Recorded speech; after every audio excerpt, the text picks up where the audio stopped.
Bill Belichick is the head coach at North Carolina.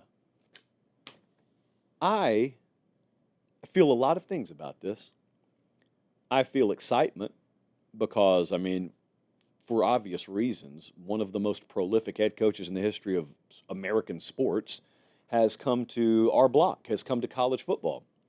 Maybe the Pate State Speaker Series features Bill Belichick one day. Never would have thought that. I feel skepticism about this. I'm not sure it's going to work. I feel curiosity about it.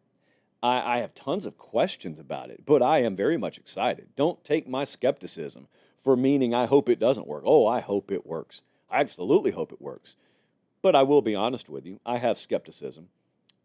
Just some behind the scenes on how this worked now that it's done. This was a massive power struggle in Chapel Hill. Massive. I think you saw some headlines out there. I think some of the national guys reported that at various points, those that were involved on the coaching side in the search didn't really know who was running the search. They're right about that because there were multiple searches being run. You had the administration, Bubba Cunningham, the AD there, and the administration running a search, and then you had board of trustee members and big money folks, not a bunch of them, but a few of them, running searches, and the latter got their way and the former did not. And so Bill Belichick is the head coach at North Carolina now. Now, just because there's a power struggle doesn't mean it doesn't ultimately work out. It does mean that it's a little messy and contentious behind the scenes. This one, I'm just going to say, the drama was kept under wraps as much as it could be kept under wraps. And the press conference today looked nice, but there were some people on that stage who, at various points, did and didn't have control of the situation. And it's college athletics, man. It's college athletics. So to me, the Bill Belichick at North Carolina story all comes down to one question, one word, really: expectation. What is your expectation? Because I need to know that before I can know how to talk about this. Most of you, historically, when it comes to North Carolina football, expect make a bowl, gun for an 8-win season, 9-win season every now and then. And if that is your expectation level, they could be okay here. They are paying him $10 million a year, though. So typically when you get $10 million a year in this sport, you are meant to be contending for much more than just bowl eligibility and much more than a nice, solid 8 or 9-win season. You get paid $10 million a year, you're supposed to be competing for playoff spots. Is it reasonable to expect that in North Carolina? Is it reasonable to expect that Bill Belichick can elevate the University of North Carolina? There is a necessary commitment to football that has not existed at North Carolina that only Bill Belichick was going to get here. So this is the follow-up to a lot of the drama that happened behind the scenes in this coaching search. Summerall was the guy. John Summerall at Tulane was the guy. He was the guy the administration wanted. At various points, they thought they had him, but there was never the rock-solid certainty that the commitment to football was going to be there long-term. And there was no certainty as to who was running the search. And once you realize, oh, man, the parties that we've been talking to may not be running this search, you got to get out of there. John Summerall kind of did that. And so John Summerall may not have had the gravitas or the name equity, brand equity, if you will, to get guarantees that I think Bill Belichick will get. So if you think about it through that lens, maybe Belichick was the right hire all along, because if the necessary resources are only going to be guaranteed to one guy, then by process of elimination, maybe that one guy is the only right guy for the job. But I will say, Bill Belichick goes to North Carolina. A lot of folks were excited. Some folks were skeptical. I happen to feel both ways. But I'm hearing a lot of, Josh, college football is just like the NFL now. College football is not like the NFL. I know for broad strokes purposes, a lot of you look and say, well, since players get paid now, just like in the NFL, then college football is just like the NFL. Well, I just wrote down a few things here. So, talent acquisition. The Sunday game, you go pick them. They have to come to you. In this game, they have to pick you. That's called recruiting. And even in the portal, you're just doing a secondary version of recruiting. But you have to convince them to come to you. That is not the case in the NFL, aside from the limited free agency period. Speaking of free agency, that's an annual thing in the Saturday game. So, yeah, they got it, both places. But when you got it in the NFL, you sign a guy, you got him for 4 years. That's not the case here. That's even if a guy were to look you in the eye and say, Coach, I'm staying for 2 or 3 years, he could be gone next week. Free agency is broken because college football's model is broken because no one's really in control of it right now. So, yeah, it's true that talent moves around in the Saturday game and the Sunday game. That's about the extent of the commonality between talent acquisition, both on the recruiting side and then the free agency side in college football versus the NFL. Hey, you deal with agents in the Sunday game. Oh, you'll deal with people who call themselves agents in the Saturday game as well. There's another word on Sunday that this sport knows nothing about: certification.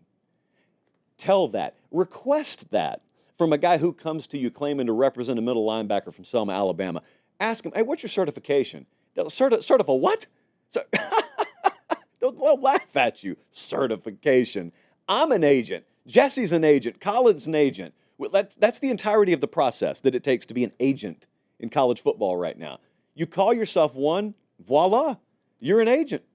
You can go screw a kid out of 30% of his future earnings, and his family may not know any better than to sign their names on a piece of paper. I'm an agent.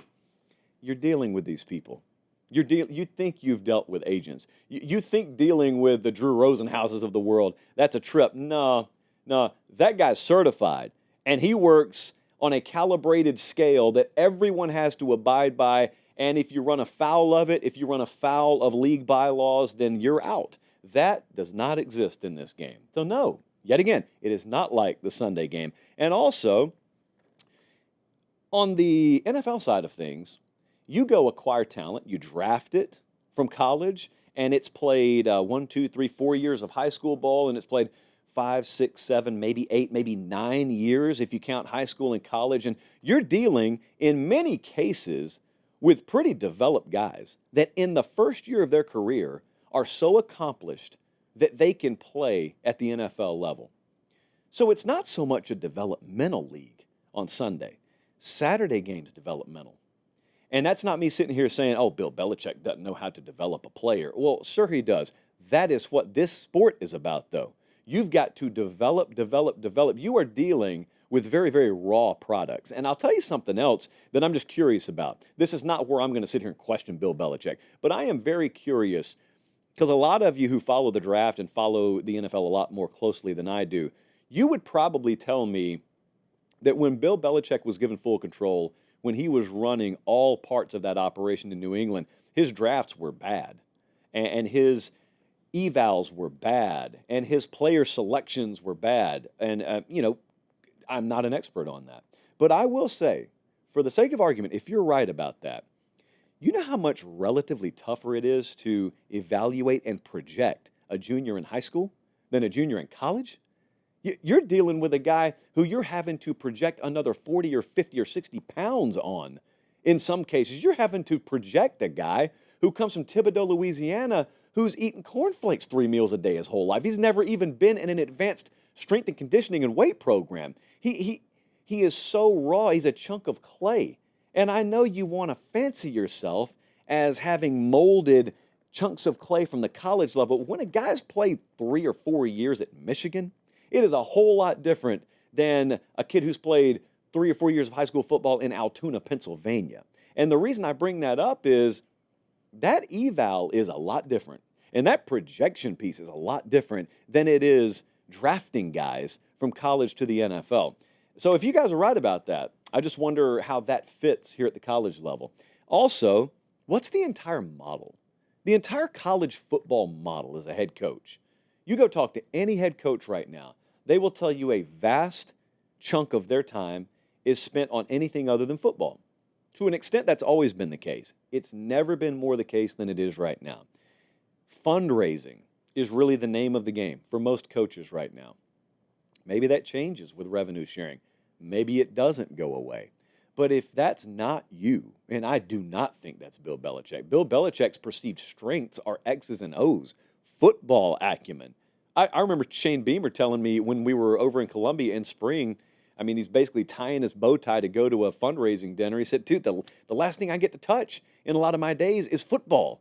I don't spend any time on the grease board. I don't spend any time watching film, or I don't spend as much time doing that as I do entrusting my staff to do that while I go and I run the entire operation. Is that Bill Belichick? Like, is that what he's signing up for? Is that the way it's got to be? Or do they understand a different way to do it over there that doesn't require that? I don't know. I'm excited to watch it. It's an experiment. I think that you'll have people guess that this is going to go horrifically. You'll have people guess that this is going to go wonderfully. Half of them will be right. They'll be fooled into thinking that they're geniuses. And in reality, it's just a crapshoot. Everyone's guessing.